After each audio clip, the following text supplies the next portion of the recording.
My friend Bill's got a new project he wants to start. I've worked with him a few times in the past, and all of his stuff has been unique. I really can't wait to see what he's got.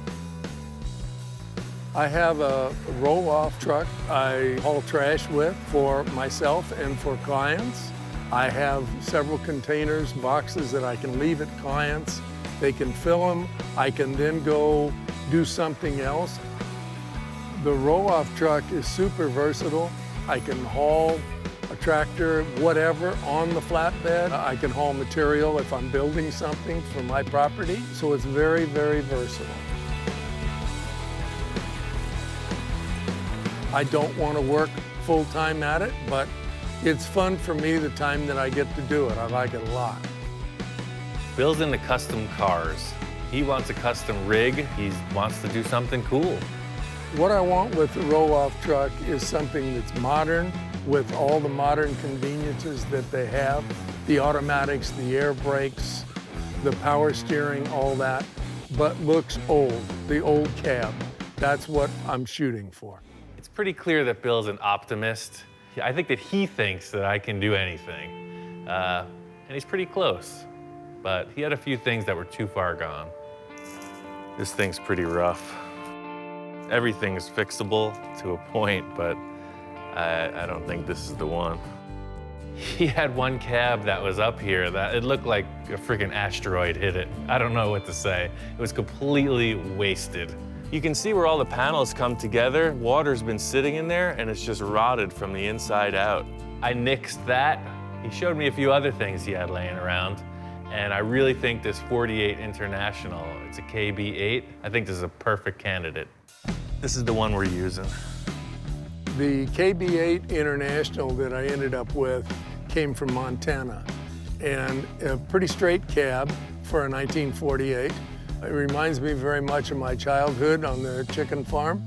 The first one we had was a similar body style, and I remember it well. So I'm excited about it, and I think it's gonna be cool. It's got a couple dents in the roof, but there's no cancer. Only a little surface rust.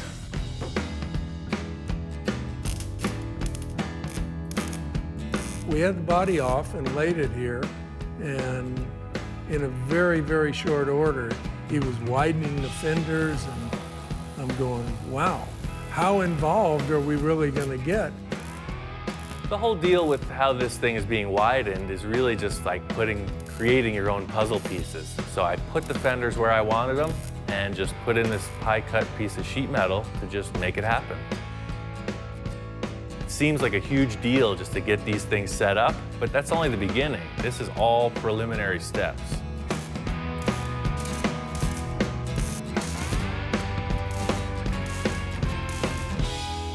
All the work I've done so far has been on the outside of the sheet metal. There's a lot of interior stuff, namely the engine and intercooler, radiator. They're huge. Since the thing's all in one piece now, I have to trim back all the excess sheet metal that's hanging around on the inside.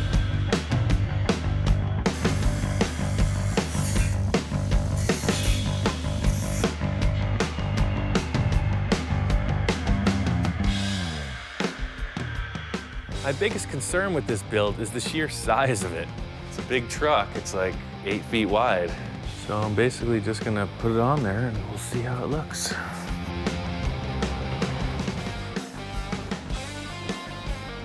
I was stoked to get the cab and the nose up on the chassis. Everything looks like it's gonna work out. It fits good, it's gonna steer.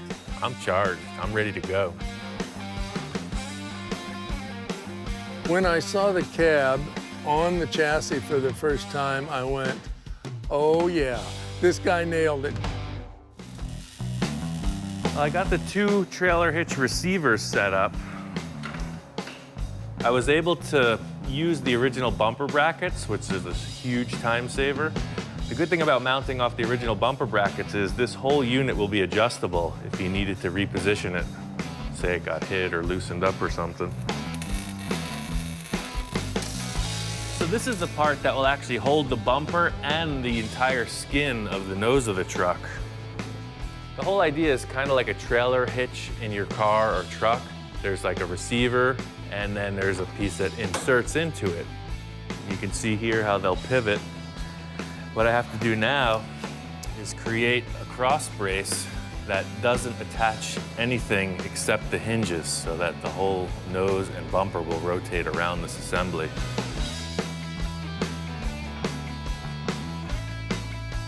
I have to widen this bumper no matter what. Bill's got a cool old license plate he wants to use, and I got an idea on how to incorporate a special frame into the front bumper.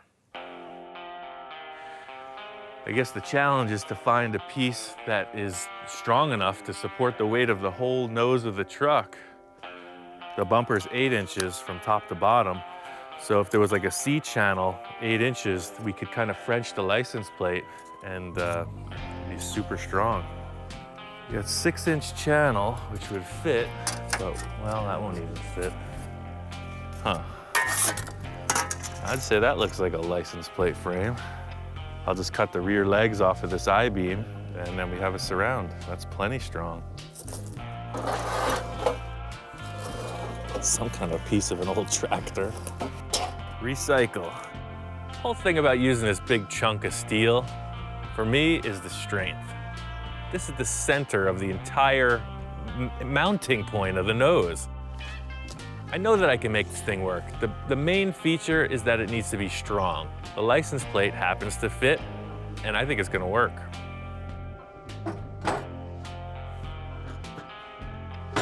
One of the main things I do in building cars is reuse stuff. It's a challenge for me. I am frugal. If I don't have to buy material, I'm all about it. It's definitely the strongest license plate frame I'll probably ever make. The whole concept with reusing material is that it gives you something you couldn't have thought of in advance. That's my trip, man. That's what I like to do. Find something and make it work. This is gonna be a recessed shape for the license plate to hang out in. The bumper is convex, it's curved on the front. The lip is about the same as this, about 2 inches, but then it curls forward. So I just left a lot of extra material out here, so I can just put each side of the bumper welded in here, and it'll be real strong.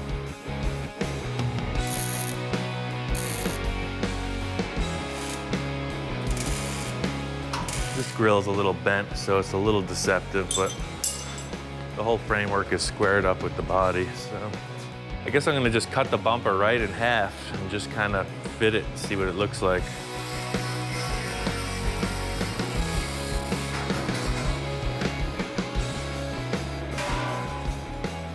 I want these guys to be an even left and a right, so I'm actually gonna just bolt them together through the holes, and I'll make a scribe across so that the left and the right sides are equal. I'm just gonna tack this on. I'm gonna use this line as the top edge and make it parallel with that.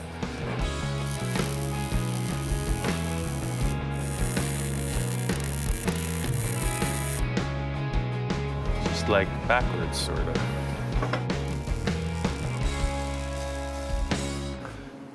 That's the straightest crooked bumper I've ever seen. I'll take it. Doesn't have to be perfect, just better be real good.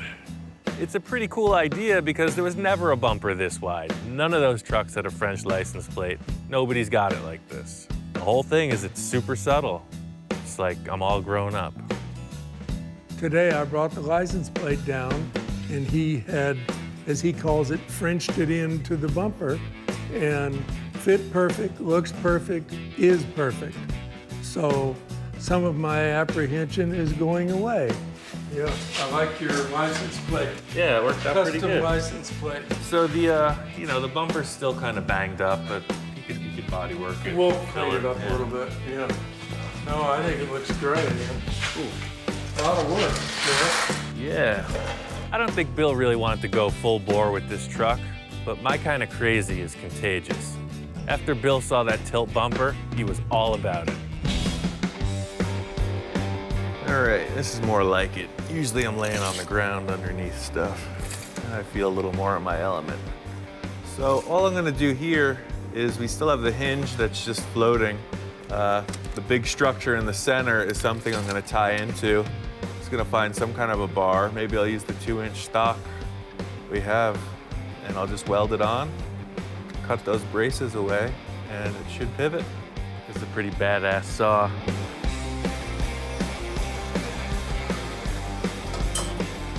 This 2-inch tube is attaching on the far end to that big center section that I made, which is super strong. And it's gonna come across, hit the tab on this hinge, and also hit the bumper itself. So it'll be like a 3-point bracket hidden inside. Puts a little more strength in the whole assembly because even though you can't see it because everything's squared, there's a lot of triangulation in here. It helps with moving forward and backwards and up and down.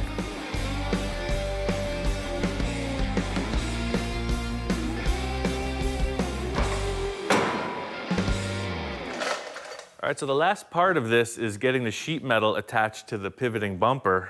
The truck was a little bit off level. I'm not sure what's going on there.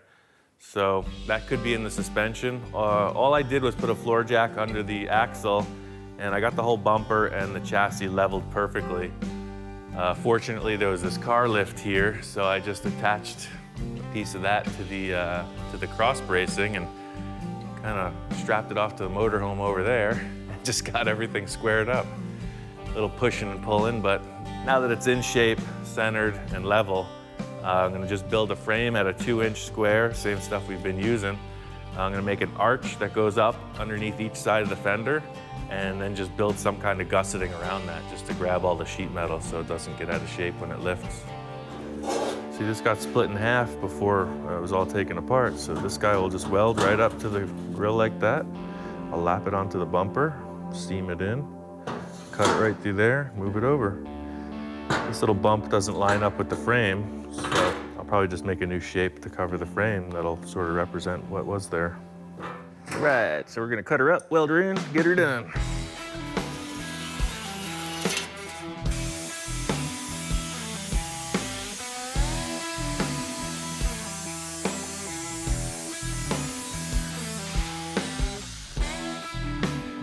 Trying to use the original stuff because it's got these cool embossed ridges in it, and that's really gonna sell it. When somebody looks at it, it looks old, factory stock, but it's mutated, and that's really cool. There's a lot of work in getting this to fit, but it's worth it in the end, I know it.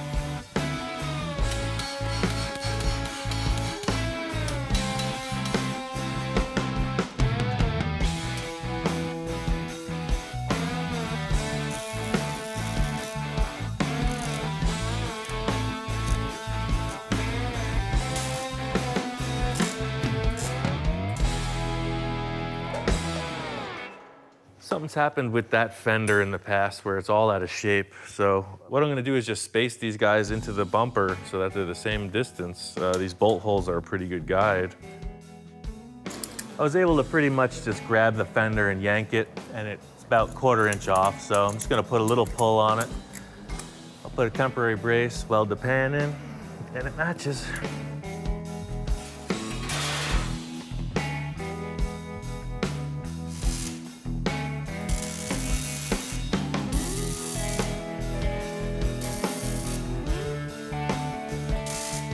Got the majority of the pans put in. You can see I still got to fab up these center pieces from where they split and got wider. But before I go any further, I just want to verify that this is all going to work. As soon as I got the majority of the gravel pan fabbed in, I just needed to see this thing tilt. This is the end of the mock-up. This is the moment of truth.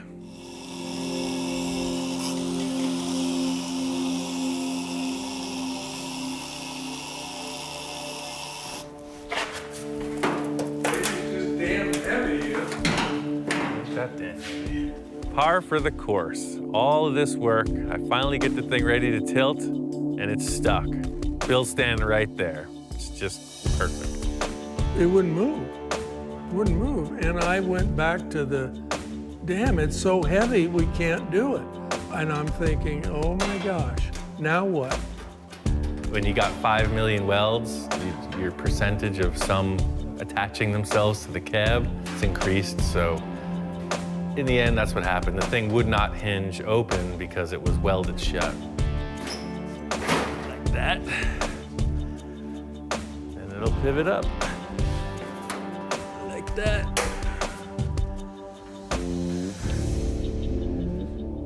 There it is.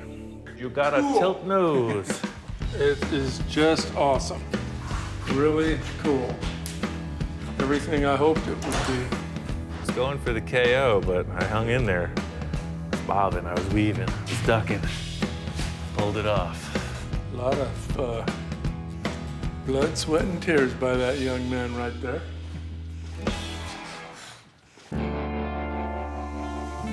Once I got the hood tilt understructure and gravel pan in, I went on to the hydraulics. It's a pretty trick. Just this one piston on one side slides the whole thing forward and then tilts it up. It's super simple hand-operated pump. They put this little pump back here behind the cab and it works just like a floor jack. It's slick. The great thing about this design is it doesn't rely on the truck engine to operate. It's totally manual. The truck breaks down, you can still open the hood. We talked about maybe motorizing this, but if the truck breaks down, you got no power, how do you open it? So he came up with this hand pump. It's pretty cool. And that's it stays open. It's pretty wild. Once we got this hydraulic pump in place, it operates smoothly. It works great. It took a little doing, but Bill's convinced. It works and it looks bitchin'. I'm just gonna disassemble the whole cab and take it off of the chassis. It's ready for bodywork, so I guess I'll just unbolt everything and catch up once it's in the bodywork.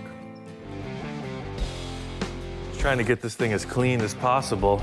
We really bondoed out almost the whole body. The roof was in horrible condition. And then we went in and sanded everything inside and out, wire wheeled it. So I'm just gonna wipe off the last bit of the dust and primer it. I'll just primer this, then we'll set it back on the chassis and just make sure everything fits before we paint it. That way nothing chips when we assemble it.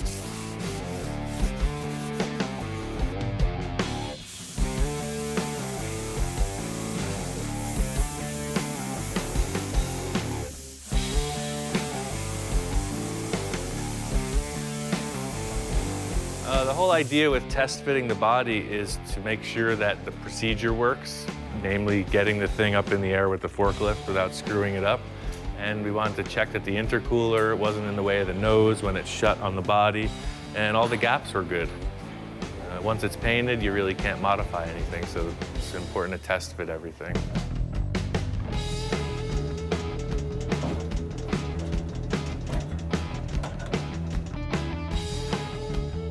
Cool, we'll check out this intercooler. Let's see if it works.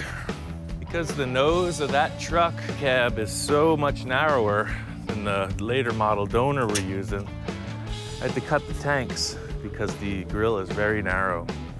So I cut them, bladed them, and then we ran into another problem where this corner was too wide still. So I cut a little diamond shape out of each side. Hopefully it fits. That's the really cool thing, is it sits in the little saddle. Like somebody from the factory made it.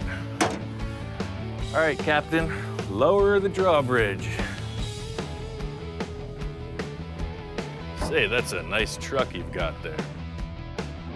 Is any little adjustments we have to do once it's painted? It's no sweat. You know, we'll be away from the paint. That's all I was worried about. With such an intense project like this, it really helps when the original mechanical parts remain intact. With the intercooler, the steering, everything else mechanical, it really helps out in the end when it's all stock. We're just gonna do a few more coats of primer, sand, then paint it. After that, it's assemble and drive.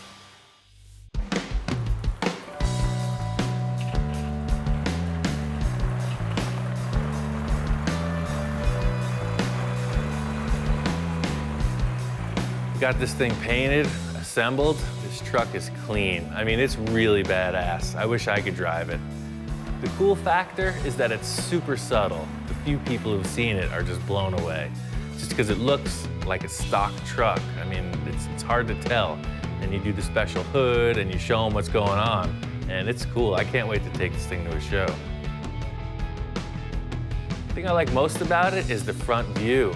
Obviously, we know the fenders are widened, but you don't think that when you look at it. You just think, what a freaking big truck. There's not one thing I would change on this truck. I love everything about it. A lot of that is due to Ian and his persistence and his fabrication. My job was all the heavy fabrication and assembly, and then Bill got down on all the accessories and finishing parts. He polished out all the stainless steel, got some bitchin' aluminum rims, got the special mirrors, the chrome horns, the air cleaner. I mean, he knows what a truck needs to be legal on the road, so he fitted out with everything DOT approved and all the trick, cool looking stuff too. Oh, the best thing is, of course, the tilt front end that I was very apprehensive about. You know, it's just awesome. I mean, I've showed it to people and they go, really? How does that work? Well, works like this, and you just pump this hydraulic jack and it tilts and goes out. But people that are not even car or truck people are very like, wow, it's just something way different. And that, of course, is the best part. And that it still has the old look. When it's rolling down the road, you can't tell the front tilts like that. But when you stop and you tilt it, cool. The cool factor, it's like, it's a real question mark. That's the whole thing. It's people look at it, and guys who know trucks are like, there was no roll-off trucks in 1948. I think Ian, as time has gone along, and I've done the little things that I've done to it, he now gets that it's going to be a working truck. I don't think he really got that before because he's never built anything like this. It's mostly show cars and toys. It's a show truck and it's a toy, but it's a working all of that. It's a multi-functioning truck. It'll function as a flatbed truck, a dump truck, a van, does everything. And that is the beauty of that truck. Yeah, I just use it mainly as a toy. If my wife were here, she'd say it's an expensive toy, which that's okay. It pays for itself and I have fun and that's what life is. But the truck itself worked perfectly. I'm very happy. I'm very happy with it. Turned out great. In the end, I mean, Bill is stoked. He's super happy about it, and I'm jealous. That means it's a good project.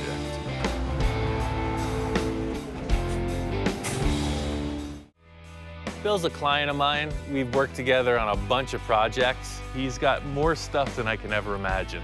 I put labor into his projects for his treasures, so we do a lot of horse trading. Bill and I were talking about this VW Bug project I had. He mentions, coincidentally, he's got one laying back here. Somebody changed the doors for some reason. It's pretty solid too, look at the rocker panels.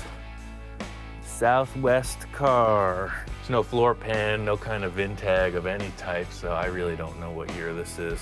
He said he thought it was a 64 or 65. It's in really good shape. This is a perfect start. Somebody stripped everything out of it. I don't have any carpet to remove. It's off of its floor pan. I have another floor pan at the shop I can put this on just to make sure everything is square. All the door gaps look good. I don't think the car was crashed. It's never been rolled over. He said it was a Baja Bug, so I don't think it was jumped too hard or really freaked out on. This is freaking perfect. There's no preparation. I thought usually you get a car, you gotta pull all the dead rats and bubblegum wrappers out of it. This thing is just clean metal. It's ready to go. I don't know how heavy these things are.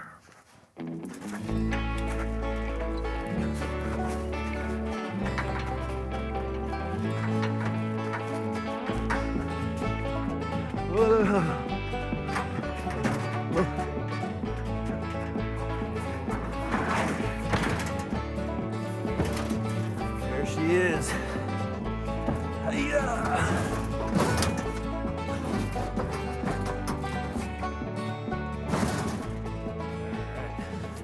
Get this thing harnessed up, get her back to the shop. All right, let's get the heck out of here.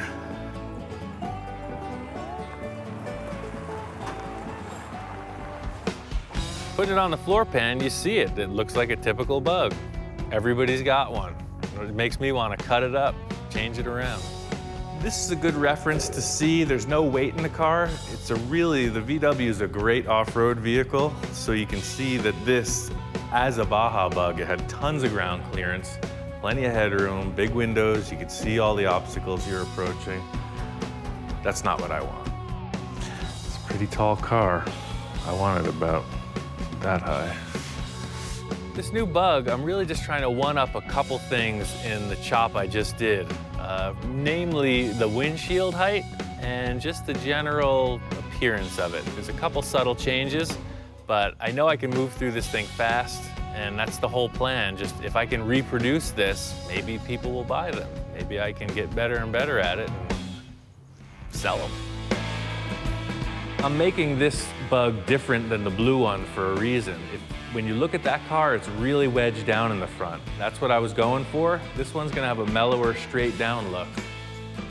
I want this car to be really fast. I want it to be just wild, just totally custom, my own build. This car will look like a Volkswagen that's been modified, but underneath the outer skin, it'll be completely my own work. My plan for this is to cut it apart, piece it back together on the floor, and see how it looks. I took off the doors just to lighten the whole thing up. I'm cutting the roof off. The C-pillar's a pretty big deal, so I just want to get everything out of the way. Once I got the doors off, I had to figure out how I was going to go about cutting the rear of the C-pillars out. There's a million ways to cut a car. The VW in the rear, in the C-pillar, is kind of a unique shape, so I'm choosing to just delete it. It's going to be easier to build it back than to try to modify it.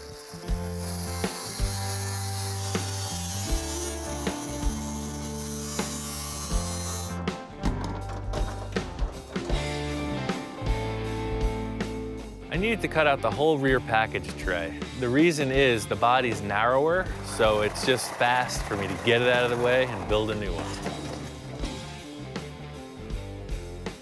The whole trick with this is I'm leading the whole chop off of the A-pillars. Everything else is built to fit. So as long as the body's square and the A-pillars fit, carry on. It appeared I didn't mark the side of the car before I cut it, because I didn't. I'm that good. I know these cars. I just freaking go. That's why it's so quick.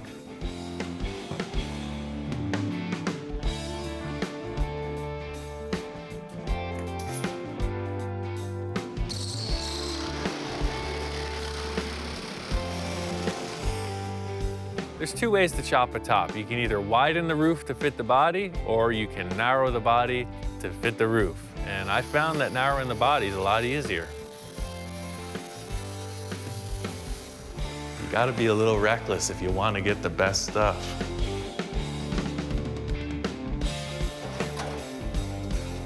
By cutting a car up and piecing and placing stuff, by mocking up pieces instead of like having a set definition of where you're going, it allows room for that little nuance, that thing that could potentially take it over the edge. And I just love the feeling of being a little reckless. I'm confident enough to be able to pull it off.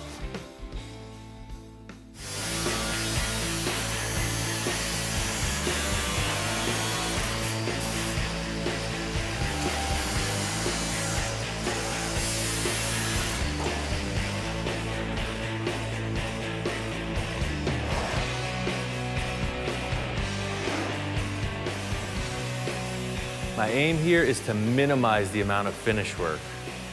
I'm only chopping through the pillars so that there's less body work and finish time. If I was to cut the whole roof skin, it's a ton of hammer welding, Bondo, sanding, etc. By keeping these areas that I'm cutting pretty small, it's going to be a lot easier to finish up. My plan for this car right now is to have a front engine, so eventually all of this, or the majority of it, will be gone. But just so I can get a good look, I'm gonna trim it nice, put it together, and chop the hell out of it later.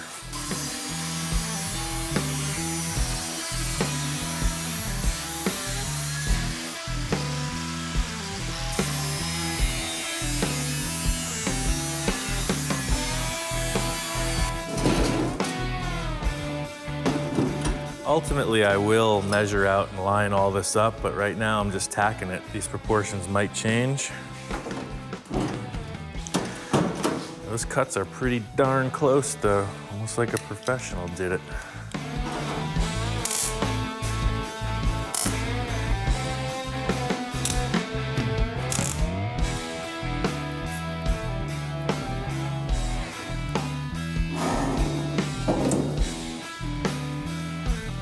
So I'm gonna tack this up pretty strong because these are gonna be the lead off on the rest of the chop.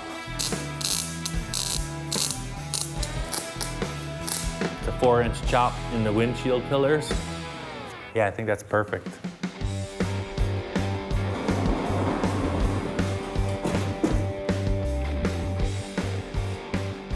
This rear window is obviously way too low.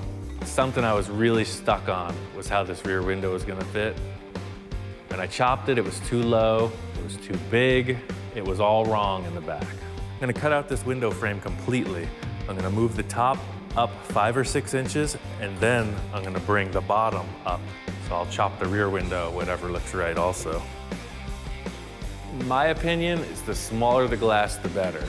What that does is gives you more paint area. It looks like a larger sheet metal shape.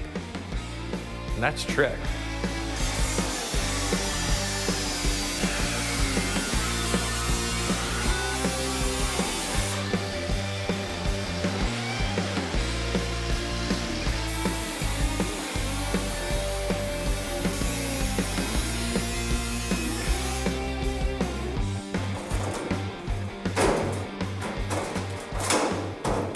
See, it just brought the whole window frame up.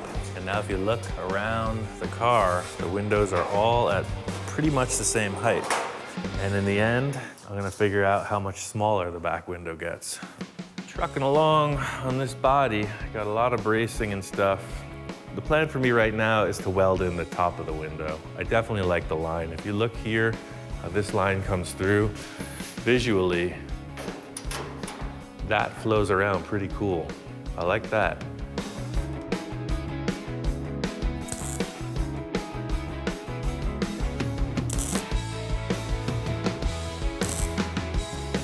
Taking a lot of time just to step back and look at it. It's all about the visual impact that it has. The window openings are very important to me. I think I'm just gonna cut these 2 little tail pieces off and stick a tire under there and look at it.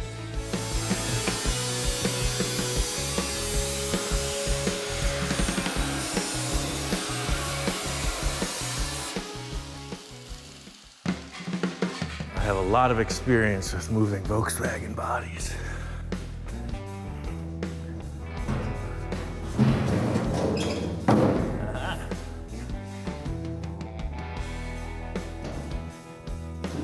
So this is pretty much how I build everything. You know, you can draw stuff, but I really find it easier to just stack parts. That looks freaking bitchin'. Now that I got the body together, I want to put the doors on and fit out the window surrounds. I'm really stoked to see this thing mocked up.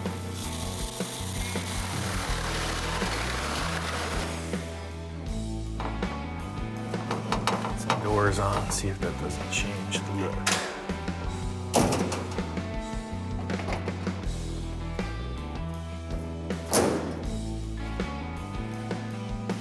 Okay, looks great. Now that I got the doors on, it's time to just fit out the rest of the sheet metal. It's all about detail.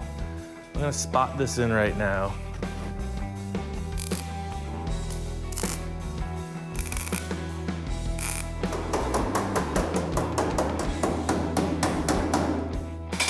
I just trimmed off 4 inches from this upright to match the roof, and it's pretty close.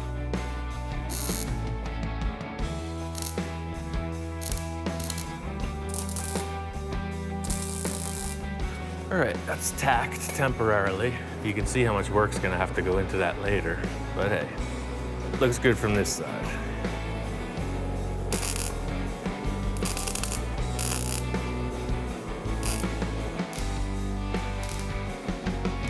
I'll weld all around the seams, then there'll be 2 little spot welds that hold the old sheet metal. I'll dent it in a little bit, slick it with Bondini, call her done.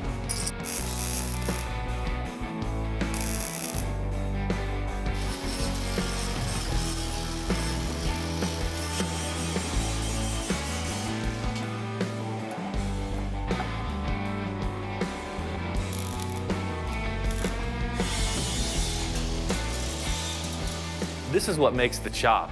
It seems like a little detail, but the fit and finish is what really makes it count. Got the door top on. It's a ton of time. It's very close. All the outside is done. It looks great. I'm very happy with it.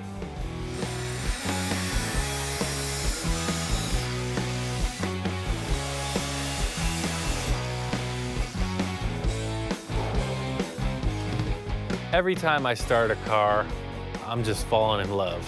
I don't think about how much work it's gonna be. I know how much work it's gonna be, but I can't think about that. You just gotta go for it. That's 5 inches out of the rear window.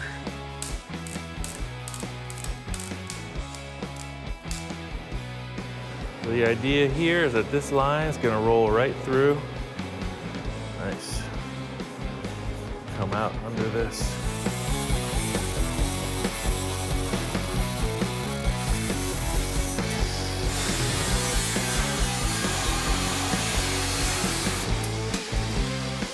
Now the car looks like a chop top.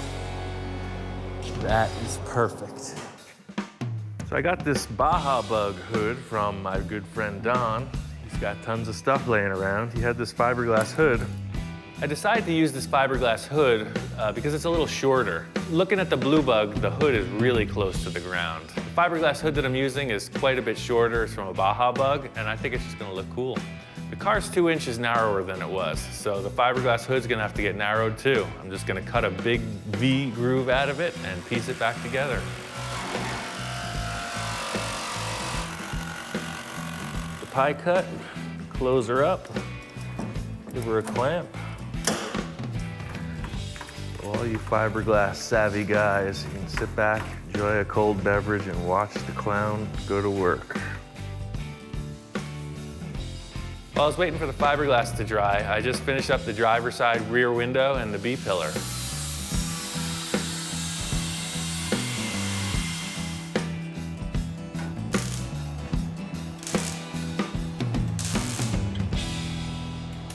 The primary difference between the way I work and someone who thinks out the whole thing beforehand is that I leave an opening for that nuance, you know? That's the great artist. That's the thing that makes the difference, is the unexpected.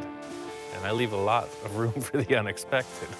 I totally get that my approach to this is not the standard procedure, but I've made it my whole career to be creative, and that's really what this is about.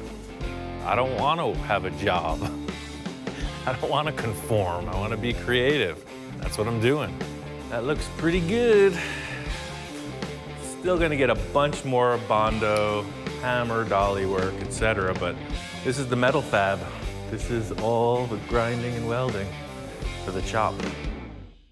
The only way to explain if a chop looks good or not is to just look at it. It's really an individual take on it, you know? It depends what you're trying to do with the statement of the car. So I guess the worst case scenario is the windows are ill-fitting. You know, the lines look kinked, they're not smooth, and that's really what I'm trying to work past, just make it look factory. What you're witnessing here is the transformation of a VW Beetle into an awesome freaking hot rod.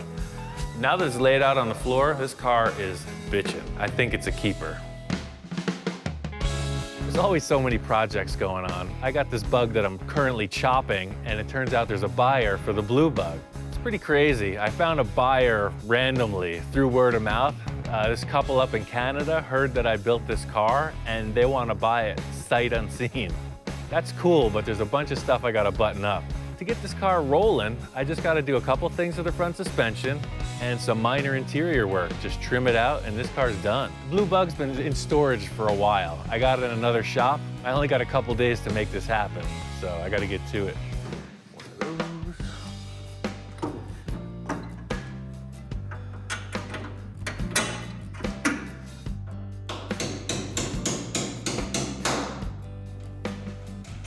All the proportions of the car are different. It's 2 inches narrower than it was. So I thought maybe this little axle would fit the narrower car, but even still, when I set it up in mock-up, it just looked like it needed to be wider. So I split it in half. I built this bracket. You can see it's about, I don't know, 8 inches wider than it used to be. And now it looks like it belongs that way. I'm gonna use air shocks on this car to suspend it. Being that it's such a lightweight vehicle, I can get away with it. Most of the times you'll see a leaf spring with this setup, but I think air shocks are gonna be fine.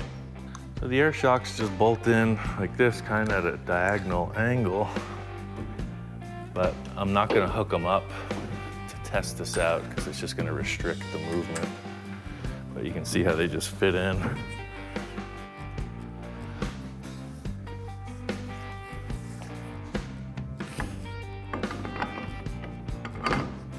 Pretty crazy that this axle bolts right to the VW wheels. I don't know. Maybe somebody out there knows what's up. I'll tell you, it works. I guess if you look at it from this angle, you can really see how drastically cambered the tire is. And that's not gonna work for me. If this thing should like get loose, unweight, tires are gonna tuck under and the car's gonna flip over, guaranteed. The limiting straps were easy, simple bolt on, but the up travel of the axle has to be controlled too. So the limiting straps, they only took care of half of the issue. They're stopping the tire from dropping out. But still, it can come up. So if you were to hit a big bump at speed, it would slam the shock shut and ultimately ruin it. You could do it a couple times, but we need to have some kind of a limiter to stop the axle from moving up. So for the up travel, I just ordered these bump stops from a catalog. Contrary to popular belief, I do order stuff from catalogs from time to time. The whole deal with ordering these bump stops is they're new, they're good, I need them. Simple rubber block with a bolt in it. They're meant to take the axle bouncing around like crazy on an off-road car. Every fabrication has its look. This car has a lot of tube elements in the whole front end, so for me, getting these bump stops mounted, it's gotta be a piece of tube and it's gotta look like it belongs in the car.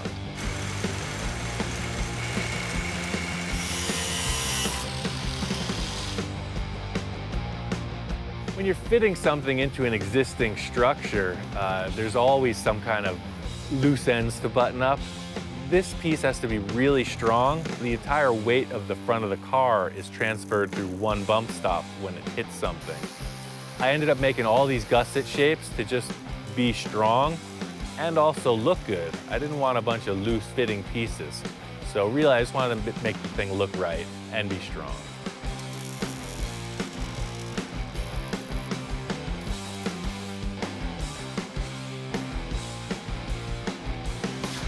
I think that did it. All mechanical parts wear, things change. I made all this stuff adjustable, so as the car ages, you can adjust everything so it keeps the tires in the right position. Yeah, so that's cool because they could be put into here at that height or locked all the way up, so it'll give you an adjustable bump stop. Pretty slick.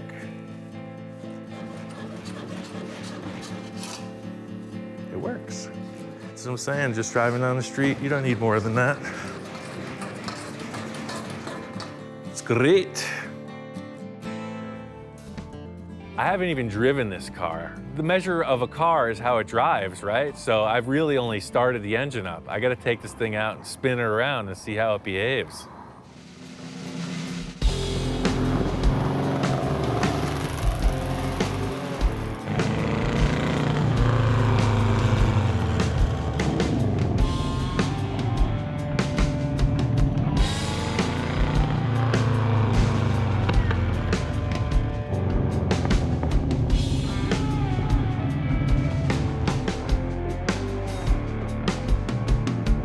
Car is a blast. The crazy thing about this car is it is like a go-kart. I mean, it's miniature inside. It's really sectioned down, but it's a ton of fun to drive.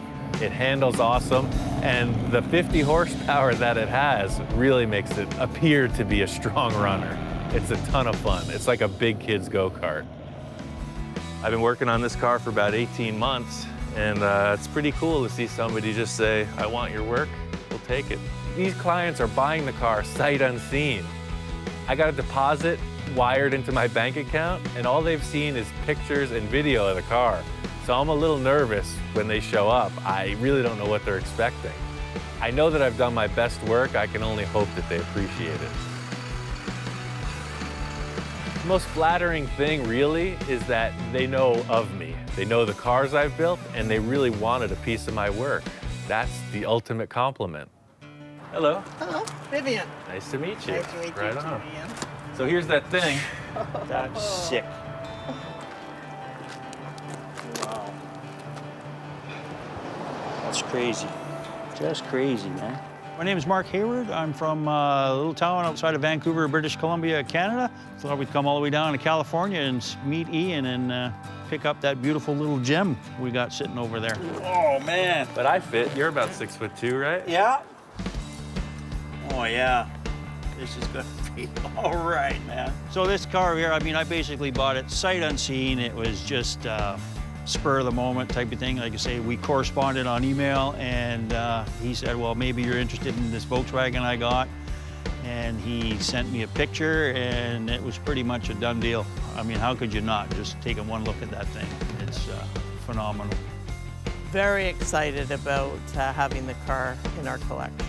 And now we can take it back up to where we live, and I know it's going to be a showstopper wherever we take it. And that's something that we enjoy. We enjoy going to the car shows and having a one-of-a-kind car. But the cool thing is when you're at the car show and you want to show off, you won't show everybody where the secret switch is, but you might, there's a secret switch under there, and then you just pop the doors like that to get in and out.